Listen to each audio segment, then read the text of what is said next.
얼마 뒤면 두 번째 결혼기념일을 맞게 되는 결혼 2년차 새댁이에요. 저희 부부는 맞벌이를 하는데요. 남편은 회사에 다니고 저는 집에서 프리랜서로 일을 하고 있어요. 왜 이런 말들이 있잖아요. 며느리 사랑은 시아버지다. 사위 사랑은 장모다. 저는 이 말에 100% 동의해요. 우리 집만 봐도 딱 그렇거든요. 저희 시아버님도 저를 친딸처럼 사랑해 주시지만 특히 저희 엄마는 제 남편을 친아들처럼 아주 끔찍히 생각하시거든요. 가끔은 제가 질투를 할 정도로요. 그럴 때마다 엄마는 이러세요. 나한테 우리 지훈이는 사위가 아니라 아들이야, 아들. 그러시면서 얼마나 제 남편을 챙기시는지 몰라요. 그런데 엄마의 이런 모습을 볼 때마다 저는 가슴 한켠이 짠해져요. 저희 엄마가 이러시는 데는 특별한 이유가 있거든요. 지금부터 그 이야기를 하려고 해요. 저는 어린 시절만 생각하면 아직도 악몽을 꿀 정도로 힘든 시절을 보냈어요. 저희 가족은 원래 4명이었어요. 엄마와 아빠, 그리고 제 위로 오빠가 하나 있었죠. 엄마는 20대 초반에 아빠와 결혼을 하셨고 바로 오빠를 낳으셨어요. 엄마가 아빠와 결혼한 데에는 이유가 있었어요. 바로 돈 때문이었죠. 엄마 친정이 너무 가난했거든요. 부모님의 결혼은 외할아버지 지인분이 다리를 놓아주셔서 가능했어요. 집안이 녹록하긴 한데 아들내미가 망나니라 어디 데려갈 사람이 없는 모양이야. 그래도 돈 있는 집이라 거기로 시집가면 돈고생은 안 할 걸세. 딸한테 망나니 남편을 맺어주는 게 걸리긴 했지만 돈 걱정 안 하고 살 거란 말에 외할아버지는 혼사를 진행했어요. 엄마는 그렇게 팔려가듯 결혼하게 됐죠. 아빠는 소문 그대로 망나니였어요. 술을 물 마시듯 하고 돈도 펑펑 써댔죠. 친할아버지 회사에서 직원 타이틀 달고 어영부영 살면서 말이에요. 사치가 심하고 여자를 좋아해서 늘 다른 향수 냄새를 묻히고 집에 오셨대요. 그래도 시댁의 재력 하나 보고 참고 살아야겠다 했던 엄마는 나중에서야 뜻밖의 사실을 알게 되셨어요. 친할아버지가 운영하는 회사가 그렇게 기반이 탄탄하거나 이름이 있는 회사가 아니라는 거였죠. 살아남으려고 아등바등 해야 하는 그런 정도의 회사였던 거예요. 애초에 사랑이 없었으니까 그 사람이 여자를 만나고 다닌데도 그렇게 상처가 되지는 않았어. 그런데 아이를 가지니까 그게 또 달라지더라. 어찌됐건 애는 제대로 키워야 했으니까. 오빠를 임신한 엄마는 내 자식만큼은 남편과 다르게 바르게 키우리라 굳게 다짐하셨대요. 얼마 뒤 엄마는 오빠를 낳았고 본격적인 육아에 들어갔죠. 그리고 몇 년 뒤 둘째인 저를 임신하셨고 그때부터 삶이 달라지기 시작했대요. 제가 태어나기 얼마 전부터 친할아버지 회사 재정이 점점 안 좋아지더니 마침내 제가 태어나고 2달이 채 되지 않아 부도가 나버렸거든요. 친할아버지는 빚쟁이한테 쫓겨 자취를 감추셨고 저희 가족도 숨듯이 이사를 가야 했어요. 습하고 냄새 가득한 반지하방으로요. 어린 오빠와 태어난 지 얼마 안 된 저를 키우기에는 힘든 환경이었죠. 그래도 엄마는 포기하지 않고 저희 남매를 키우느라 고생을 많이 하셨어요. 하지만 아빠는 전혀 도와주지 않았어요. 돈도 못 벌고 상황은 힘든데도 술은 전보다 더 많이 마셨어요. 엄마는 그런 아빠가 당연히 못마땅했죠. 제발 무슨 일이든 좀 해봐요. 우리 애들 굶겨 죽일 작정이에요. 참다 못한 엄마의 호소에 돌아온 건 아빠의 손찌검 뿐이었어요. 너 지금 내가 돈 못 번다고 무시해? 하루가 멀다 하고 아빠는 엄마한테 손찌검을 했고 급기야 엄마와 저한테도 손을 대려고 했어요. 그럴 때마다 엄마는 몸으로 우리 남매를 막아섰고요. 오빠는 그런 아빠를 보면서 철이 일찍 들었어요. 자기도 어리면서 아기인 저를 돌보고 엄마 걱정을 했어요. 엄마는 능력 없는 아빠 대신 돈을 벌어야 했어요. 그래서 식당 일을 시작하셨죠. 엄마가 일을 나간 낮 시간엔 오빠와 저 둘이서 집을 지켰어요. 가끔은 엄마 부탁으로 이웃집 아줌마가 오셔서 저희를 돌봐주시기도 했어요. 아빠는 낮부터 술을 마시러 나가거나 일자리를 구하러 나간다는 핑계로 집을 비우셨어요. 그래서 저는 주로 오빠가 챙겨주었죠. 하루가 다르게 저와 오빠는 커가는데 아빠는 여전히 일자리도 구하지 않고 술은 마셨어요. 술 마실 돈이 부족하니 엄마와 오빠와 제게 화풀이를 하며 폭력을 행사하셨죠. 친할아버지한테는 연락이 끊긴 지 오래였고 엄마는 시댁과 딱히 연락할 마음도 없어 보였어요. 아빠가 저 모양이니 솔직히 시댁에 무슨 정이 있겠어요. 그러던 어느 날이었어요. 오빠 앞으로 취약 통지서가 날라왔어요. 그때까지도 아빠는 정신을 못 차리고 술독에 빠져 사셨죠. 그동안 참고 살아왔던 엄마는 결국 중대한 결정을 하게 되었어요. 아이들의 교육을 위해서라도 더 이상 아빠 곁에선 아이를 키울 수 없다는 게 엄마의 결론이었죠. 그리고 곧 실행에 옮기셨어요. 그날도 아빠는 술에 떡이 되어서는 코를 골며 잠에 빠져 있었죠. 엄마는 아빠 몰래 우리 남매를 조용히 깨워서 옷을 입혔어요. 엄마는 미리 싸놓은 짐가방을 들고 오빠와 제게 말했어요. 잘 들어. 이제부터 아빠랑 안 살 거야. 우리 남매는 고개를 끄덕였어요. 그리고는 엄마를 따라 나섰죠. 그날 엄마와 우리 남매는 터미널에서 버스를 탔어요. 어디로 가는지는 엄마만 알고 있었죠. 오빠와 저는 그저 엄마 손을 잡고 따라 나서기만 했을 뿐이니까요. 처음에는 외할머니 외할아버지가 계신 외갓집으로 가는 줄 알았어요. 왕래를 하진 않았지만 시골에 살고 계신다고 들었거든요. 그런데 엄마는 외갓집으로 가지 않았어요. 거기로 가봤자 우리 형편과 별반 다르지 않다고 하시더라고요. 우리가 간 곳은 엄마의 중학교 선생님 댁이었어요. 엄마는 선생님을 이모라고 불렀어요. 엄마는 공부를 잘했지만 집안 형편 때문에 고등학교에 진학하지 못했어요. 그런 엄마를 담임 선생님은 무척 예뻐하셨죠. 엄마가 대견하다고요. 집에 불러 맛있는 것도 해주시고 엄마가 학교를 그만둘 때 눈물을 보이시면서 이러셨대요. 이제부터 선생님 말고 이모라고 불러. 이제부터 내가 이모가 돼줄게. 힘들면 언제든지 찾아와. 그 말 한마디를 믿고 엄마는 우리 남매를 데리고 선생님 댁으로 간 거예요. 막상 우리 남매를 데리고 가긴 했지만 엄마도 걱정이 됐는지 문 앞에서 망설이다 배를 눌렀어요. 이모, 이렇게 염치 없이 찾아와서 죄송해요. 아이들 때문에 어쩔 수 없었어요. 큰아들이 이제 초등학교에 들어가는데 애 아빠 옆에 도저히 내버려 둘 수가 없었어요. 엄마는 울먹이며 말했어요. 선생님 역시 엄마를 보곤 울먹이셨어요. 너처럼 똑똑하고 착한 애가 그깟 돈이 뭐라고 그런 집에 시집을 가선 이런 신세가 된 거니? 속상해서 정말. 두 분은 한참을 그렇게 우셨어요. 어느 정도 감정이 정리되자 선생님은 앞으로 우리가 살 방법을 생각해보자고 하셨죠. 일단 살 집부터 구해야겠다고 하시며 건물을 가지고 있는 사촌동생한테 혹시 남는 방이 있는지 알아보겠다고 하셨어요. 다행히 선생님 덕분에 우리는 방 2칸에 화장실과 주방이 딸린 집을 구할 수 있었고 며칠 뒤 바로 이사를 했어요. 엄마는 상가 청소와 건물 관리를 맡게 되었어요. 그와 별개로 엄마는 마트 판매원 일까지 구하셨죠. 우리 남매는 마냥 행복했어요. 아빠의 그늘로부터 벗어날 수 있었으니까요. 3월이 되고 오빠는 그 지역 초등학교에 입학을 했어요. 오빠가 학교에 가 있는 동안 전 혼자서 집에서 놀아야 했지만 엄마가 근처에서 일하고 있어서 안심할 수가 있었죠. 그렇게 우리 식구는 4명에서 3명으로 줄었지만 오히려 행복감은 곱절로 는 것 같았어요. 적어도 그 집에서는 우리 3 식구가 걱정 없이 살 수 있었으니까요. 가난했지만 행복한 순간이었죠. 선생님께서는 음식도 가져다 주시고 엄마가 바쁠 땐 저희를 돌봐주셨어요. 제가 초등학교에 입학을 하고부터는 엄마는 더 많은 시간을 일을 할 수가 있어서 수입도 더 늘었고요. 오빠는 하루하루 더 어른스러워졌고 엄마를 닮아 그런가 공부도 잘했어요.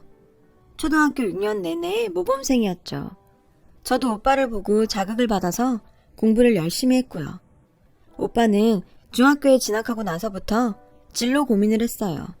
돈을 벌고 싶다고 하더라고요. 그래서 대학에 갈 생각이 없다고 했죠. 하지만 엄마는 생각이 달랐어요. 네가 정말 엄마를 생각한다면 당장 돈 벌 생각을 할 게 아니라 내 미래를 위해서 대학에 진학하는 게 맞아. 돈은 대학 졸업하고 벌어도 되잖니. 하지만 오빠의 의지는 확고했어요. 그 문제로 한동안 엄마와 오빠는 의견 충돌이 잦았고 중간에서 저는 이러지도 저러지도 못했죠. 솔직히 저도 오빠가 대학에 들어가기를 바랬어요. 오빠는 공부를 정말 잘했고 충분히 좋은 대학에 갈 수 있을 것 같았거든요. 내가 보기에도 아까웠는데 엄마는 오죽했겠어요. 하지만 오빠는 끝내 고집을 피웠죠. 엄마, 대학은 늦게라도 갈 수 있어. 돈부터 벌고 생활이 좀 안정되면 그때 다시 공부할게. 지금 이 상태에서 대학에 들어간다면 난 공부에 신경 쓸 수가 없을 것 같다고. 엄마가 하루 종일 일하면서 번 돈으로 어떻게 등록금을 내고 용돈을 써? 게다가 예원이 시집도 보내야지. 엄마도 이젠 고생 좀 그만하고, 응? 그러니 제발 대학 가란 소리는 하지 마. 확고하게 결심을 굳힌 오빠의 모습에 엄마는 속상했지만 결국 오빠의 뜻을 따르기로 했어요. 오빠는 특성화 고등학교에 진학을 했고 재학 중에 자격증도 여러 개 땄어요. 그리고 고3이 되자 취업을 나가게 됐죠. 그렇게 첫 월급을 받은 날 오빠는 고기를 사와서 엄마와 제게 구워주었어요. 엄마는 그런 오빠를 대견해 하시면서도 한편으로는 미안해 하셨어요. 오빠가 20살이 되던 그해 저는 고등학생이 되었어요. 오빠는 제게 무조건 공부해서 대학에 들어가라고 하더군요. 전 당연히 싫다고 그랬죠. 대학에 가면 제가 아니라 공부 잘하는 오빠가 가야 한다고 생각했으니까요. 하지만 오빠는 단호했어요. 자신은 언제든 대학에 합격할 자신이 있으니 걱정 말라면서요. 하는 수 없이 전 오빠 말을 듣기로 했고 그날부터 정말 죽어라 공부를 했어요. 열심히 하다 보니 중학교 때보다도 성적이 많이 올랐고 그런 제 성적표를 보며 엄마와 오빠는 기뻐했어요. 그렇게 우리 가족은 하루하루 각자의 위치에서 열심히 살아갔어요. 하지만 얼마 뒤 우리 가족에게는 생각지도 못한 슬픔이 닥쳤어요. 바로 오빠의 죽음이었죠. 그날은 원래 휴무날이었지만 오빠는 전날 하던 일을 마무리한다며 늦은 출근을 했고 회사 근처 도로에서 음주운전 차량에 치이고 말았죠. 당시 가해자는 만취 상태였어요. 엄마와 제가 응급실에 도착했을 때 오빠는 심폐소생술을 받고 있었어요. 엄마와 저는 울면서 오빠가 제발 살아나기를 기도했지만 오빠는 끝내 숨을 거두고 말았어요. 의사가 사망 선고를 내리는데도 저는 오빠가 죽었다는 사실을 받아들일 수 없었어요. 불과 몇 시간 전까지만 해도 공부 열심히 하라며 제 머리를 쓰다듬어 주던 오빠였으니까요. 그런데 어떻게 이렇게 쉽게 세상을 떠날 수가 있는 거죠? 그 순간 엄마가 바닥에 주저앉아 오열하기 시작했어요. 애를 끓는 듯한 소리를 내며 울부짖었죠. 그제야 저도 정신이 들더라고요. 그리곤 오빠의 죽음을 받아들이게 됐죠. 그러자 오빠를 죽인 가해자가 죽도록 미웠어요. 할 수만 있다면 그 인간과 오빠의 목숨을 바꾸고 싶었죠. 그런데 그때 슬픔에 잠겨있는 엄마와 제 곁으로 병원 관계자가 다가왔어요. 어렵게 입을 떼며 말하더군요. 혹시 아드님의 장기를 기증하실 의향이 있으신가요? 엄마와 저는 멍하게 직원을 바라봤어요. 직원 말에 따르면 병원에 장기 기증을 기다리는 사람들이 있는데 오빠의 장기가 다른 이들의 생명을 살릴 수 있다고 하더라고요. 엄마는 잠시 망설이셨어요. 비록 오빠가 죽었다지만 그 장기를 빼낸다는 게 꺼림칙하셨던 것 같아요. 엄마가 망설이자 직원이 나직한 목소리로 말을 이어갔어요. 아드님은 그 누구보다도 의미 있는 일을 하게 되는 거라고요. 그 말을 들은 엄마는 결심이 선 듯 직원을 바라보시더니 동의서에 사인을 하겠다고 하셨어요. 그렇게 오빠는 여러 사람에게 새 생명을 주고 하늘로 떠났어요. 엄마와 저는 한동안 슬픔에 빠져드냐 했죠. 오빠의 빈자리는 생각보다 컸고 이 슬픔은 사라지지 않을 것 같았어요. 오빠의 죽음에도 불구하고 살아있는 사람은 일상을 살아가야만 했어요.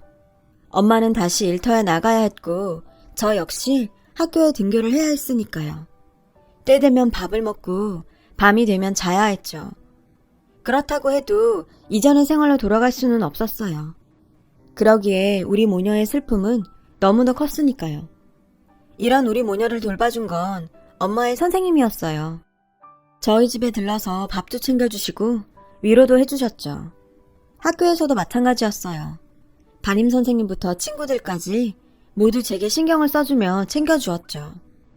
오빠의 49제가 지나고 엄마와 함께 오빠의 옷가지와 짐들을 정리했어요. 그리고 오빠의 통장을 발견하게 되었죠. 오빠가 일을 시작하면서부터 모은 돈 전부가 들어있었어요. 그리고 통장 겉면에는 포스트잇이 한 장 붙어 있었죠. 사랑하는 엄마, 착한 내 동생 예원이, 우리 가족 모두 행복하자 라고 적혀 있더군요. 엄마와 저는 그 통장을 보며 또 한참을 울었어요. 오빠가 없는데 이딴 돈이 다 무슨 소용인가 싶었죠. 왜 하필 우리 오빠한테 이런 일이 생긴 건지 하늘이 원망스러웠어요. 예원아, 우리 네 오빠 말대로 행복해지자. 그래야 네 오빠도 하늘나라에서 우리를 내려다보며 행복할 수 있지 않겠니? 네 오빠가 그렇게 원하는데 오빠를 위해서라도 우리 행복해져야 해. 엄마는 제 손을 꼭 잡고는 애써 미소를 지어 보이셨어요.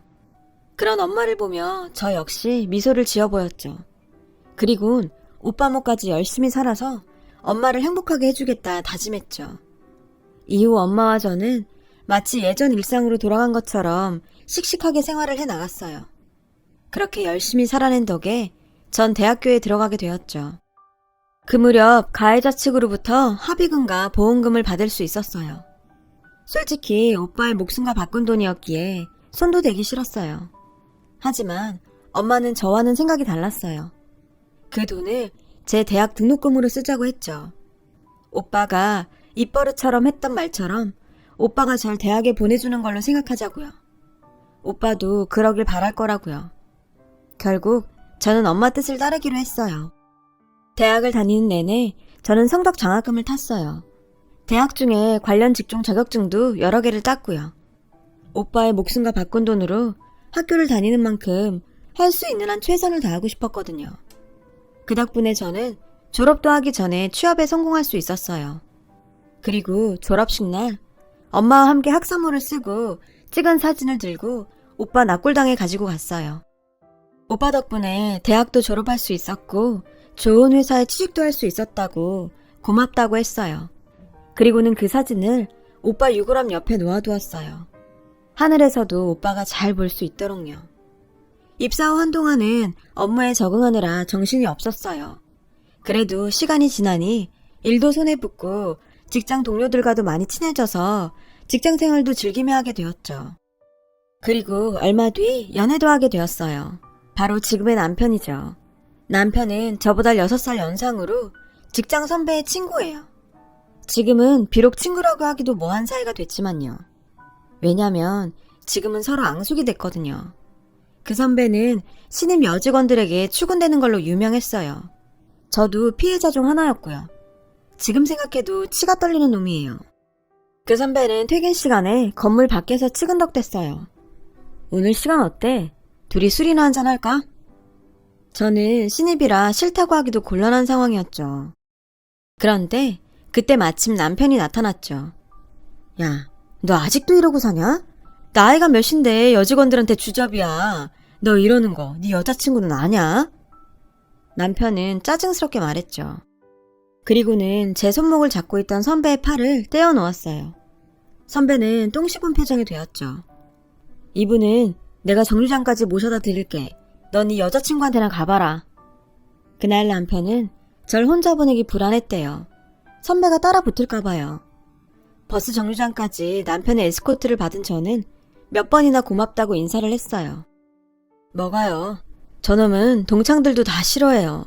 동기라서 대화에 끼워주는 거지. 그나저나 앞으로 저놈 조심하세요. 그렇게 첫 만남을 가지고 며칠 뒤 퇴근 시간에 남편이 다시 나타났어요. 나중에 들으니 첫 만남에 호감이 생겨 저와 잘해보고 싶은 마음이 있었대요. 그러면서 말로는 선배가 또 수작을 부릴까봐 감시하러 왔다고 하더군요. 그런 남편한테 저 역시 호감이 생겼죠. 제게 추근댔던 선배는 얼마 뒤 사내 성희롱으로 고발당해서 해고가 됐고 그 무렵 저는 남편한테 고백을 받았어요. 저 역시 마음이 있던 터라 우리는 그날을 시작으로 사귀게 되었죠. 사귀고 반년 후에 저는 제 가정사와 오빠에 대해 남편한테 말했어요. 남편은 저와 사귀는 동안 종종 저희 집에 찾아와 저희 엄마한테 아들처럼 살갑게 굴었어요. 엄마는 마치 오빠가 살아 돌아온 것 같다며 남편을 유독 예뻐하셨죠. 그러면서 문득문득 눈시울을 붉히기도 하셨고요. 저 역시 엄마한테 잘하는 남편을 보며 더더욱 믿음이 갔죠. 그 후 1년 뒤 결혼 얘기가 나왔어요. 남편은 앞으로 누구도 저처럼 사랑할 자신이 없다며 장모님도 친어머니처럼 모실 테니 결혼해달라며 청혼을 했고 저는 기쁘게 청혼을 받아들였어요. 양가 부모님을 찾아뵙고 결혼 승낙을 받은 우리는 얼마 뒤 상견례 날짜를 잡게 되었어요. 그런데 상견례를 일주일 앞두고 남편이 갑자기 상견례를 미루자고 하지 뭐예요. 처음엔 사정이 있어 그런가 보다 했는데 미룬 날짜가 다가오니 또 다시 미루자고 하더라고요. 그렇게 3번이나 날짜를 미루자 저도 더는 못 참겠더라고요. 그래서 이럴 거면 그만두자고 해버렸죠. 미안해. 정말 중요한 일을 아직 해결 못해서 그래. 절대 다른 맘 믿는 거 아니니까 믿고 기다려주라. 응? 남편의 얼굴을 보니 거짓말은 아닌 것 같아서 전 다시 믿고 기다리기로 했어요. 하지만 중요한 일이 뭔지는 알고 싶었죠. 그래서 몇 번이나 물어봤는데 번번이 기다려달라는 말뿐 무슨 일 때문인지는 말해주지 않았어요. 할 수 없이 전 잠자코 기다려야 했죠. 그렇게 2달 정도가 흘렀고 엄마는 상견례 안 하냐고 성하셨어요. 저는 그때마다 핑계로 무마해야 했죠. 그러던 어느 날이었어요. 남편이 상견례 날을 잡자고 하더라고요. 그렇게 우리는 어렵게 상견례를 하게 되었어요. 상견례 당일 엄마는 많이 긴장하셨어요. 남편과 빨리 결혼했으면 하셔서 상견례도 기다리셨는데 막상 닥치니 아무래도 엄마와 저 단 둘이 나가는 게 마음에 걸리셨던 모양이었죠. 저는 그런 엄마를 달래서 상견례 장소인 환정식 집으로 향했어요. 엄마와 저는 잔뜩 긴장한 얼굴로 룸으로 들어갔어요. 남편과 시댁 식구들이 먼저 와 있더군요. 저희는 늦어서 죄송하다고 인사를 하고 자리에 앉으려는데 글쎄 남편이 저희 엄마한테 큰 절을 올리지 뭐예요. 엄마는 당황하시며 이러지 말라고 남편을 일으켜 세우라고 하셨어요. 그런데 그 순간 시부모님과 시동생까지 다가와 저희 엄마한테 고개 숙여 인사를 하더라고요. 도대체 무슨 일인가 싶었죠. 오빠, 왜 그래? 지금 뭐 하는 거야? 어머님, 아버님 왜 이러세요? 제가 당황해서 허둥지둥 하는데 그때 남편이 고개를 들었어요. 남편의 얼굴은 눈물 범벅이었죠. 어머니, 늦게 알아서 죄송합니다. 정말 죄송해요. 영문도 모르고 사과를 받으신 엄마는 당황한 표정으로 도대체 무슨 소리를 하는 거냐고 남편한테 물었어요. 그러자 시어머니께서 다가와 저희 엄마 손을 꼭 잡으시더니 그러시는 거예요.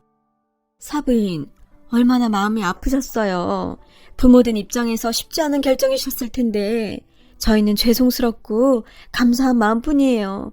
정말 큰 신세를 졌습니다. 시어머니는 울먹이며 말씀하셨어요. 그때까지만 해도 엄마와 저는 이게 무슨 소린가 싶었어요. 그런데 남편이 다가와 저희 엄마 손을 자기 가슴에 대며 하는 얘기를 듣고 그제야 전말을 알게 되었죠. 어머님, 들리세요? 아드님 심장이 뛰는 소리가요. 어머님께서 장기 기증을 해주신 덕분에 제가 살 수 있었습니다. 형님 덕분에 이렇게 예원이를 만날 수 있었고 어머님 사위가 될 수 있었어요. 순간 엄마는 다리에 힘이 풀렸는지 휘청하셨어요. 그리고는 눈물을 흘리시며 남편을 끌어안으셨어요. 한참이나 남편을 끌어안은 채 눈물을 흘리시며 남편의 등을 쓸어주셨죠. 생각지도 못했던 상황에 저는 아무 말도 할 수 없었어요. 그저 눈물만 흘릴 뿐이었죠. 오빠의 심장을 이식받은 남자를 만나 사랑에 빠지게 될 줄 누가 알았겠어요. 저희 엄마가 어느 정도 진정이 되자 아버님이 상황을 설명해 주셨어요. 얘가 어릴 때부터 심장이 안 좋았는데 20대 초반 무렵에 이식수술 외에는 방법이 없는 상황까지 갔었습니다. 대기자 명단에 올려놓기는 했지만 심장은 기증자가 쉽게 나오지 않는 터라 저는 그때 몇 자리까지 알아봤었지요.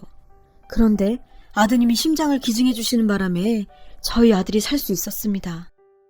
남편은 결혼에 앞서 심장을 기증해준 장기 기증자 유가족을 만나 감사 인사를 드리려고 센터를 찾아갔지만 기증자 유가족의 정보를 알려줄 수는 없다는 답변을 들었대요.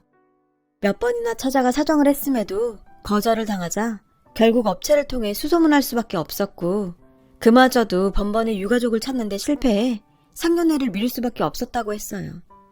그러다 얼마 전 업체로부터 장기 기증자 유가족을 찾았다는 연락을 받았고 이름과 주소지를 보고는 자신에게 심장을 기증해준 사람이 제 오빠라는 사실을 알고 놀랐다더군요.